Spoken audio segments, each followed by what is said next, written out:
Object को move करना। अपने माउस पॉइंटर को ब्लू ब्लॉक पर लाएं और फिर ड्रैग करते हुए इसे प्रोग्रामिंग एरिया में ले आएं। अब आप ब्लू ब्लॉक पर एक मर्तबा क्लिक करें तो आपका कैरेक्टर एक स्टेप आगे की तरफ मूव कर जाएगा। आप जितनी मर्तबा ब्लॉक पर क्लिक करेंगे तो आपका कैरेक्टर उतने स्टेप्स आगे की तरफ मूव करेगा।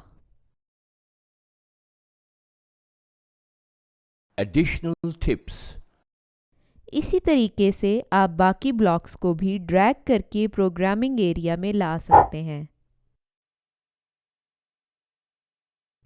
आप जितनी मर्तबा ब्लॉक पर क्लिक करेंगे तो आपका कैरेक्टर उतने स्टेप्स आगे की तरफ मूव करेगा।